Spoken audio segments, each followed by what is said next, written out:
Good afternoon. This is that one guy broadcasting with part 2 of the Duke's Archives. We've already gotten ourselves captured and killed. Let me just check the time here. Okay, cool. We've already gotten ourselves captured and killed by Seath once. So now in part 2, we're going to go ahead and hand his scaly ass back to him on a platter. And I'm going to pop a lot of humanity to do this. And I'm going to put on the curse bite ring when we get a little closer.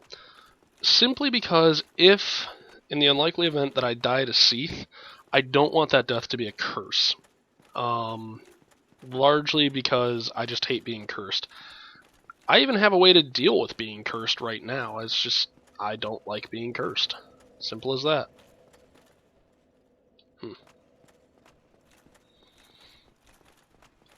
Alright, so now we're going to climb up here because we've already killed both Serpent Men.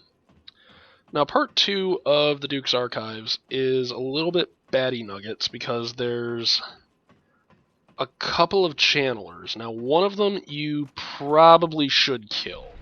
The other one, not so much. I mean, the other one you don't even really have to engage with, so there's a dude here waiting in ambush. I'm going to get hit with an arrow. There it is. Slice. Slice. That arrow almost... I'm an idiot. I think he just gave me a humanity, which is great.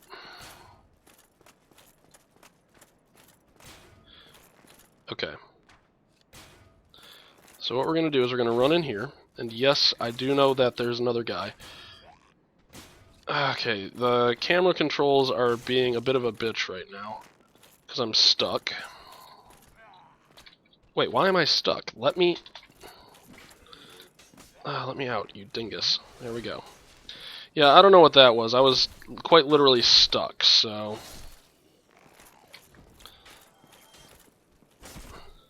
The archers themselves, not so hard to take down. But... Okay, so here we're going to pull out the old talisman. Because this is a very magic-heavy area. Pretty sure there's no magic back here.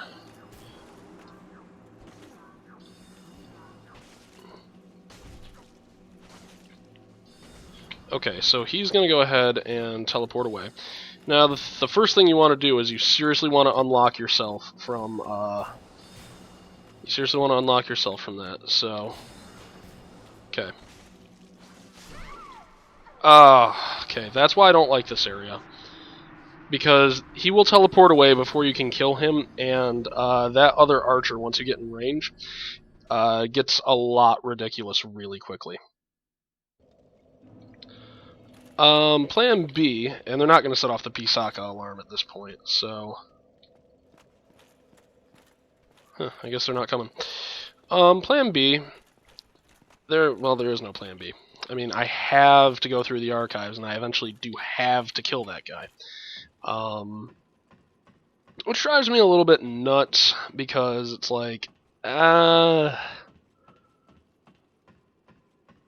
Like, the Duke's Archives is not my least favorite place in the world. It's just an incredibly high damage area. So... Clearly sitting at 30 frames here. Alright, so let's go ahead and get the iframes on the backstab.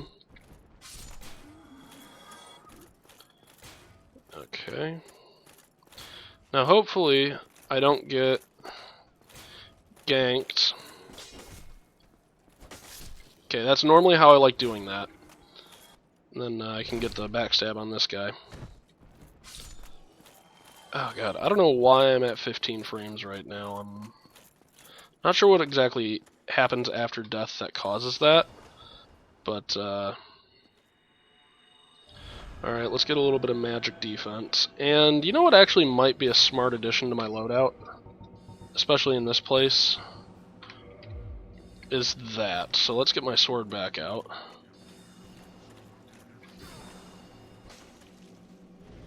Alright, so no sense dealing with that because he's just going to come over here.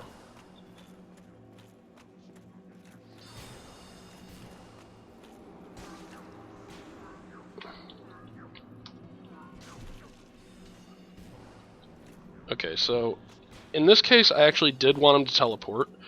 So I'm going to come over here. Attempt to crank off a backstab on this guy and kind of fail at it.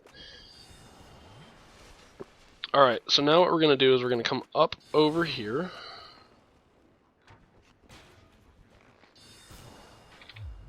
Ah, gosh darn it!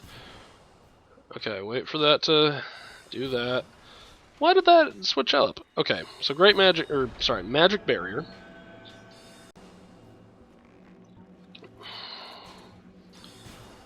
Alright.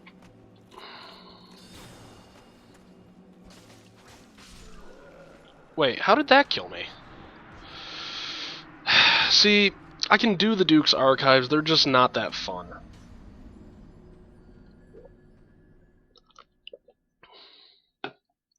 And the problem is, in my mind with them, that the only boss is Seath.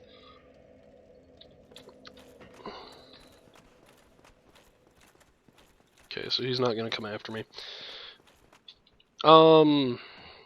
If I had Havels, that might be a good armor set in here, but again, I really don't want to be switching my armor every so often. I want this very aesthetically pleasing armor that I have on right now.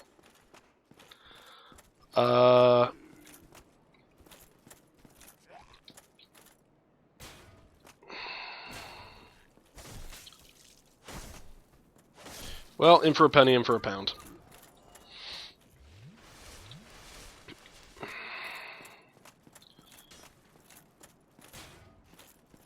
Okay, I'm going to let him fire off another one. I'm going to haul ass into here, go that, and lock onto you.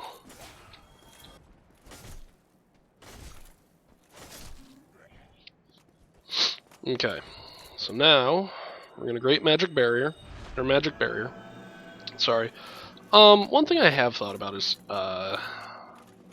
pyromancy with these guys.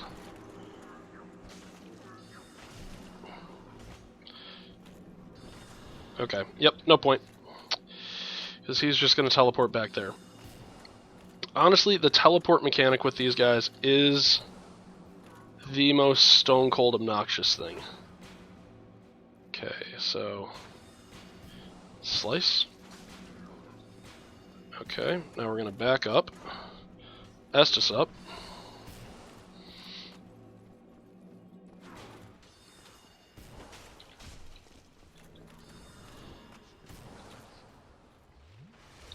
Okay. See, it doesn't really particularly matter how I get through here as long as I get through here.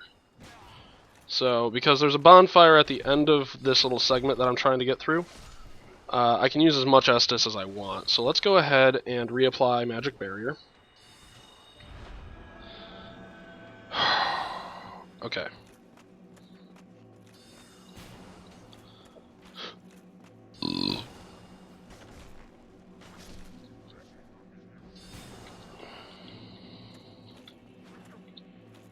Okay, so we're gonna go slice. How in the hell is that killing me? Seriously.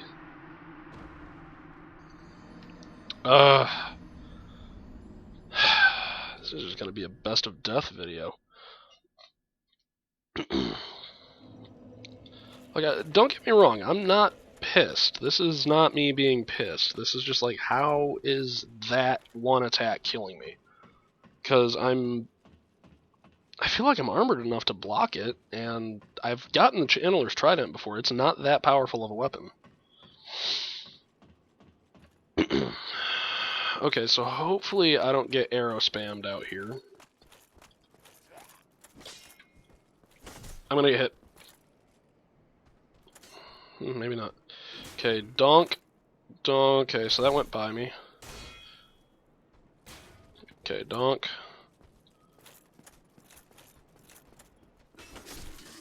Okay, I got hit in the back. Let's go ahead and Estus.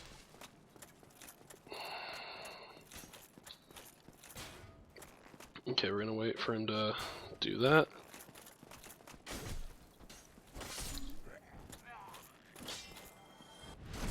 Alright, so this area pretty quick. Attempt number 3. Ordinarily, I wouldn't be showing I wouldn't be showing. I don't know what that was. I wouldn't be showing these attempts. But literally, that's what this area is. It's not like...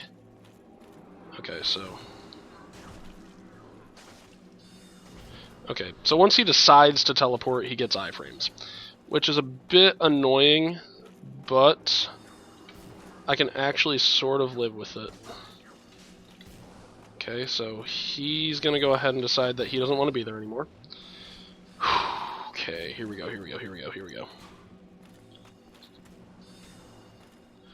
Okay, so he's going to come in for the shield break. Okay. Now, that magic barrier is worn off. Alright, so...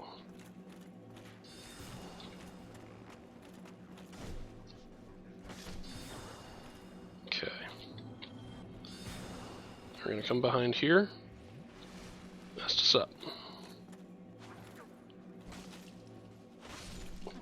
Okay, there we go.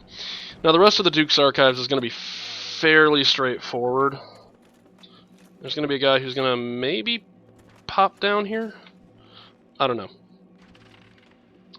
Now this is probably the most puzzly area of the game. And there's not a lot of puzzles in this game. Basically, the long and the short of it is this. You need to figure out how to turn a bunch of ladder, bridge, staircase things in order to get yourself to where you need to be. Surprise, it's pretty obvious. So, I'm going to go ahead after I kill this guy and recycle my video software. Alright, let's get a pillar between me and Spellcasting McGee over here.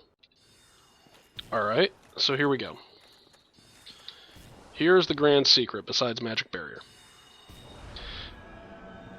We need to get across this, and there's no real direct way across. So what I'm going to do is I'm just going to go ahead, and I get iframes when I'm here.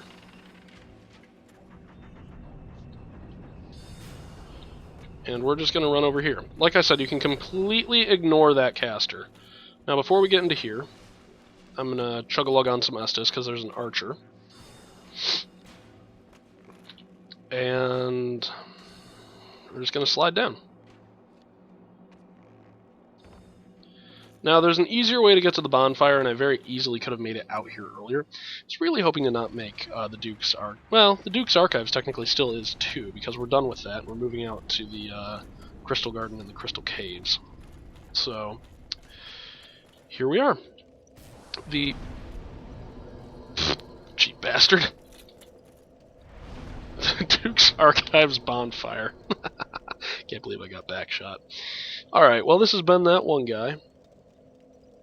This is a bit of a shorter episode. So no, we're going to actually go ahead and not end the episode there, because I'm realizing this is only about 10 minutes.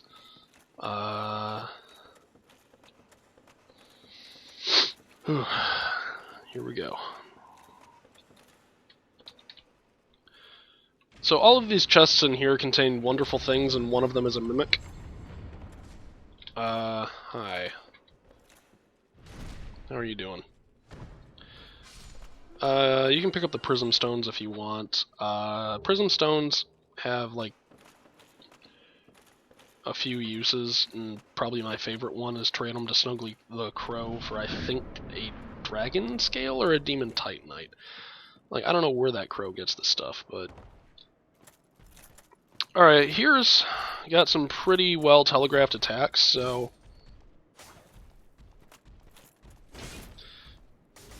You can stagger with 3 hits of this sword. So, yep, as long as you can kill one before another one comes over, which is a bit incongruous because we're going to have to be fighting 2 of them in a second anyways.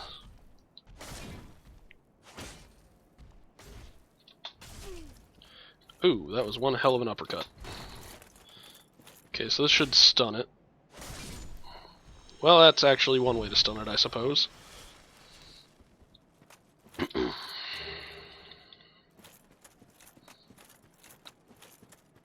So, I don't know, I'd rather go long than short. I don't want this to turn into an area where it's like, oh, I don't like this area much, and then it turns into basically what Lost Izalith did, in like 4 parts each that were like 10 minutes, because I just did not want to spend any time there.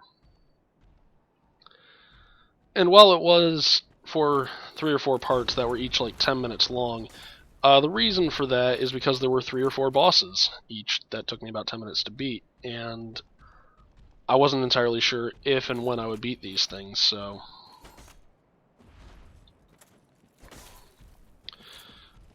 Like I said, the trick to these guys is basically just fight them on your terms.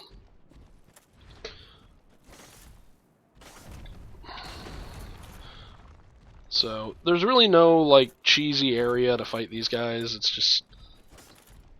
be careful with your slashes, back up. They're not particularly tough, they just hit like a truck.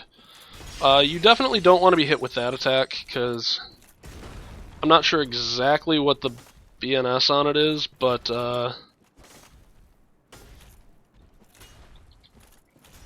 it has something that will get around your shield. So...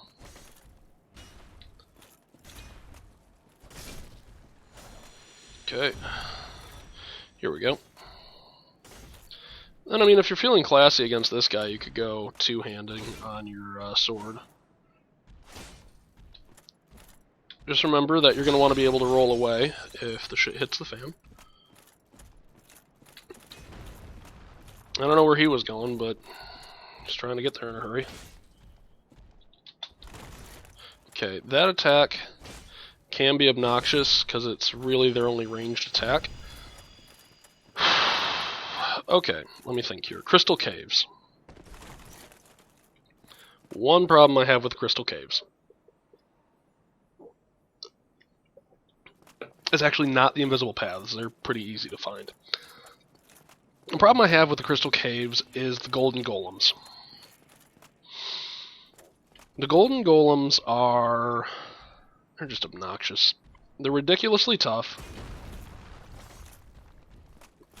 They hit like a ton of bricks. They have specialized versions of all of the attacks. And you at least have to face one of them. I mean, yes, in theory I could probably run away when I go to fight Seath. But, fact of the matter is, I don't think Lucia would do that. I think she would actually fight I think she would fight the Golem. And thinking about timing, I think that's actually where I'd be ending this episode. And so then, in the next episode, depending on how long it takes to kill Seath, we might actually just beat the game next episode. I really don't know. I do all of my commentary live, quite obviously. But, so, you know, even though this has all been pre-recorded, I haven't pre-recorded the future. God, that'd be an awesome idea for, like, a show or something. A YouTuber who pre-records the future. Oh. Haha. Okay, so let's just come over here.